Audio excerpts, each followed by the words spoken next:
کہ پارلیمنٹ کی خصوصی کمیٹی سے منظور شدہ آئینی ترامیم کا ڈرافٹ سامنے آ گیا ہے۔ 24 نیوز نے مسودے کی کاپی حاصل کر لی ہے۔ کابینہ کی صدر یا وزیر اعظم کو بھیجی گئی سفارشات کے متعلق کوئی عدالت نہیں پوچھ سکے گی۔ آرٹیکل 175A میں ترمیم کر کے جوڈیشل کمیشن کے ارکان کی تعداد بڑھانے کی تجویز بھی دی گئی ہے۔ پارلیمنٹ کی خصوصی کمیٹی سے منظور شدہ آئینی ترامیم کا ڈرافٹ سامنے آیا ہے۔ 24 نیوز نے مسودے کی کاپی حاصل کر لی ہے۔ کابینہ کی صدر یا وزیر اعظم کو بھیجی گئی سفارش کے متعلق کوئی عدالت نہیں پوچھ سکے گی۔ آرٹیکل 175A میں ترمیم کر کے جوڈیشل کمیشن کے ارکان کی تعداد بڑھانے کی تجویز دی گئی ہے۔ جوڈیشل کمیشن میں چیف جسٹس کے ساتھ سپریم کورٹ کے 4 سینئر ترین جج شامل کرنے کی تجویز ہے۔ مجوزہ ترمیم میں وزیر قانون، اٹارنی جنرل اور پاکستان بار کا نامزد وکیل رکن ہوں گے۔ جوڈیشل کمیشن میں قومی اسمبلی اور سینٹ کے 2 ارکان شامل کرنے کی بھی تجویز دی گئی ہے۔ قومی اسمبلی اور سینٹ کے ایک رکن کا تعلق حکومت اور اپوزیشن سے ہوگا۔ تو 24 نیوز نے اس مسودے کی کاپی حاصل کی ہے۔ پارلیمنٹ کی خصوصی کمیٹی سے منظور شدہ آئینی ترامیم کا ڈرافٹ سامنے آ چکا ہے۔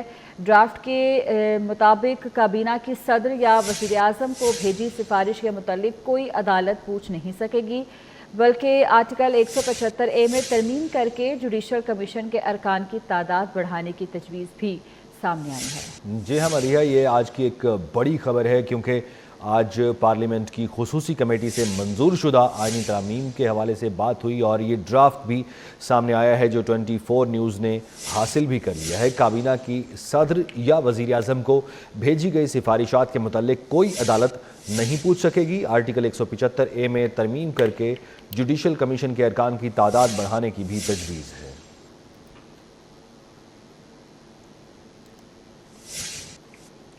بڑا سیاسی بریک تھرو، پارلیمنٹ کی خصوصی کمیٹی نے آئینی ترمیم کے مسودے کی منظوری دے دی۔ پارلیمنٹ کی خصوصی کمیٹی کا اجلاس ختم ہو گیا۔ سیاسی جماعتوں کا آئینی ترامیم کو 2 حصوں میں پیش کرنے پر غور۔ پہلے مرحلے میں عدالتی اصلاحات پر مبنی آئینی ترمیمی بل پیش کرنے کی تجویز۔ مسودے میں نون لیگ، پیپلز پارٹی اور JUI کی تجاویز یکجا کی گئی ہیں۔ اہم خبر سے آپ کو اپڈیٹ کر رہے ہیں اور اسی حوالے سے آپ کو بتا رہے تھے کہ بڑا سیاسی بریک تھرو ہے یہ کہ پارلیمنٹ کی خصوصی کمیٹی نے آئینی ترمیم کے مسودے کی منظوری دی ہے۔ پارلیمنٹ کی خصوصی کمیٹی کا اجلاس ختم ہو گیا۔ سیاسی جماعتوں کا آئینی ترامیم کو 2 حصوں میں پیش کرنے پر غور۔ پہلے مرحلے میں عدالتی اصلاحات پر مبنی آئینی ترمیمی بل پیش کرنے کی تجویز دی گئی ہے۔ اور یہاں آپ کو بتائیں کہ پارلیمنٹ کی خصوصی کمیٹی نے مجوزہ آئینی ترمیم کا مسودہ متفقہ طور پر منظور کیا ہے۔ اس حوالے سے خورشید شاہ کیا کہتے ہیں، آئیے آپ کو دکھاتے ہیں۔ اس بل کو جو آج پیش کیا گیا اس کو یونانیمسلی ایکسیپٹ کیا اور اس کے ساتھ جو اوورسیز پاکستان کی پوائنٹ تھی اس کے لیے ریکمینڈ کیا یونانیمسلی کہ کل کیبنٹ میں اس کو لیا جائے، ان کو حق دیا جائے الیکشن لڑنے کا، اور 3 مہینے تک ان کو جب کامیاب ہو جائے تو سیکنڈ جو ان کی سٹیزن شپ ہے تو اس کو چھوڑے۔ چیئرمین بلاول بھٹو زرداری کی سربراہی میں پیپلز پارٹی کا مشترکہ پارلیمانی اجلاس ہوا۔ بلاول بھٹو زرداری نے خطاب کیا، کہا کہ ہم آئین سازی کی طرف بڑھ رہے ہیں، تقریباً اتفاق ہو چکا ہے۔ پاکستان پیپلز پارٹی، JUI اور نون لیگ کا مشترکہ اتفاق ہو چکا تھا۔ کچھ شکایات سامنے آئیں جس کی بھرپور مذمت کرتے ہیں۔ خورشید شاہ نے پارلیمنٹیرینز کی شکایات کا نوٹس دیا ہے۔ اس اتفاق رائے کے بعد بھی شکایات افسوسناک ہیں۔ خوشخبری دینا چاہ رہا ہوں کہ انشاءاللہ یہ آخری ویکینڈ ہوگا جس میں ریکویسٹ کروں گا آپ اسلام آباد میں اپنا ویکینڈ گزاریں۔ میرا کوشش یہ ہوگا کہ ہم جلد از جلد اس آئین سازی کی عمل کو سیاسی پارٹیز کی کنسنسس کے ساتھ پارلیمان سے 26th امینڈمنٹ پاس کیا جائے، اور جو آپ نے وعدے کیے تھے چارٹر آف ڈیموکریسی میں جو ہم آج تک پورا نہیں کر سکے، انشاءاللہ تعالی ہم وہ وعدے پورے کرنے جا رہے ہیں. خورشید شاہ صاحب نے اپنی پارلیمانی کمیٹی کا اجلاس کا سربراہی کرتے ہوئے پارلیمنٹیرینز کی جو شکایات رہی ہیں ان شکایات کے نوٹس بھی لیے ہیں اور اسپیکر صاحب سے یہ شکایت ان کے سامنے رکھا بھی ہے. اور جبکہ پاکستان پیپلز پارٹی نون لیگ اور جے یو آئی کا کنسنسس اعلان ہو چکا تھا, اس قسم کی جو شکایتیں اس کنسنسس کے بعد بھی سامنے آئے وہ یقیناً افسوسناک ہے اور ان کا ہم مزاحمت بھی کرتے ہیں اور امید کرتے ہیں کہ شاہ صاحب کی جو کمیٹی اس قسم کی واقعات کو انویسٹ بھی کرے گا اور انشور کرے گا کہ آگے جا کے یہ شکایتیں سامنے آئیں. اور اب آپ کو بتائیں گے مولانا فضل الرحمان کا گھر سیاسی سرگرمیوں کا مرکز بن گیا. 26ویں آئینی ترمیم پر سیاسی جماعتوں کے درمیان مشاورت. بلاول بھٹو کی مولانا فضل الرحمان سے ان کی رہائش گاہ پر ملاقات ہوئی. تحریک انصاف کے وفد نے بھی مولانا فضل الرحمان سے ملاقات کی. مزید جانتے ہیں ہمارے نمائندے طیب سیف سے. طیب, بتائیے گا بلاول بھٹو کی ملاقات کا حوال اور پی ٹی آئی کے وفد نے بھی ملاقات کی, کیا ہوا گفتگو میں؟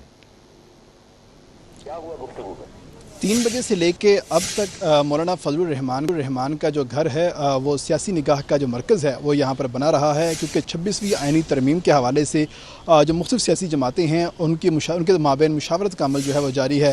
آج تقریباً 3 بجے کے قریب پاکستان تحریک انصاف کا وفد یہاں پر پہنچا تھا, جس میں بیرسٹر گوہر, عمر ایوب, حامد رضا, سلمان اکرم راجہ اور صاحبزادہ حامد رضا سمیت تمام لوگ جو ہیں اس کے اندر شامل تھے.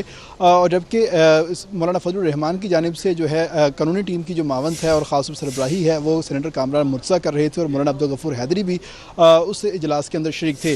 اس دوران جو ہے بلاول بھٹو زرداری جو ہیں وہ یہاں پر ملاقات کے لیے پہنچے اور بلاول بھٹو زرداری کے ساتھ ملاقات جو ہے مولانا فضل الرحمان کی تقریباً 20 سے 25 منٹ جاری رہی. ایک مختصر ملاقات تھی اور اس دوران مولانا فضل الرحمان نے پاکستان تحریک انصاف کا جو وفد تھا اس سے رخصت لی تھی اور بلاول بھٹو زرداری سے ملاقات کرنے کے بعد دوبارہ پھر پاکستان تحریک انصاف کے وفد کے ساتھ ملاقات کی اور اپنے جو ان کی ڈسکشن چل رہی تھی اس کو آگے کنٹینیو کیا. اور خاص طور پر جو ایک آئینی ترمیم کا جو ایک چوتھا مسودہ جو ہے اس کی بازگشت سنائی دے رہی ہے اس کو جو ہے پاکستان تحریک انصاف کی ٹیم کے حوالے کیا, جس کے بعد پاکستان تحریک انصاف کے وفد نے درخواست کی کہ ہم اس کا شک وائز جو ہے جائزہ لینا چاہتے ہیں اس مسودے کا, تو ہمیں کچھ وقت دیا جائے. تو اس حوالے سے بیرسٹر گوہر کی سربراہی کے اندر 4 رکنی قانونی ٹیم بنا دی گئی, جس میں حامد رضا, بیرسٹر سلمان اکرم راجہ اور خاص طور پر سینیٹر علی ظفر جو ہیں اس کے اندر شامل ہیں. اور یہ تمام لوگ آئندہ 3 سے 4 گھنٹوں کے اندر جو آئینی ترمیم کا چوتھا مسودہ ہے اس کا جائزہ لینے کے بعد دوبارہ پھر مولانا فضل الرحمان سے رابطہ کریں گے. جبکہ پاکستان تحریک انصاف کے وفد کی جانب سے ایک بات کی گئی کہ جب تک ہماری بانی تحریک انصاف کے ساتھ ملاقات نہیں کروا دی جاتی اس وقت تک ہم کسی بھی آئینی عمل کے اندر یا ترمیم کے عمل کے اندر ہم حصہ نہیں بنیں گے اور کسی بھی قسم کا ہم ساتھ نہیں دیں گے. جس کے بعد مولانا فضل الرحمان نے اندیا دیا کہ ہم آپ کی بانی تحریک انصاف کے ساتھ ملاقات کا جو اہتمام ہے وہ کروا دیتے ہیں. جس کے بعد یہ ڈیڈ لاک جو ہے یہ بھی ختم ہو جائے گا, جس کے بعد ایک امید ظاہر کی جا رہی ہے کہ بانی تحریک انصاف کے ساتھ پی ٹی آئی وفد کی کل جو ہے ملاقات ہو سکتی ہے, جس کے بعد ایک بڑا بریک تھرو جو ہے وہ سامنے آ سکتا ہے. ٹھیک ہے, تو بانی پی ٹی آئی سے ملاقات کے بعد ایک اور بھی متوقع ہے. بہت شکریہ طیب سیف, آپ نے اپڈیٹ کیا. الیکشن ایکٹ میں ترمیم سے 12 جولائی کا فیصلہ غیر مؤثر نہیں ہو سکتا. سپریم کورٹ کے 8 اکثریتی ججز نے دوسری بار وضاحت جاری کر دی. الیکشن کمیشن کی درخواست پر دوسری وضاحت دی گئی ہے. مزید تفصیلات بتائیں گے امانت کشکوری. سپریم کورٹ نے مخصوص نشستیں پی ٹی آئی کو دینے کے کیس میں یہ دوسری وضاحت جاری کی ہے, جس میں سپریم کورٹ کے 8 اکثریتی ججز نے یہ کہا ہے کہ الیکشن ایکٹ میں جو ترمیم کی گئی ہے اس کا ماضی سے اطلاق نہیں کیا جا سکتا اور الیکشن کمیشن جو ہے وہ سپریم کورٹ کے 12 جولائی کے فیصلے پر عمل درآمد کو یقینی بنائے. اور جو اکثریتی ججز کی وضاحت ہے اس میں یہ کہا گیا ہے کہ الیکشن ایکٹ کا بہانہ بنا کر جو الیکشن کمیشن ہے وہ سپریم کورٹ کے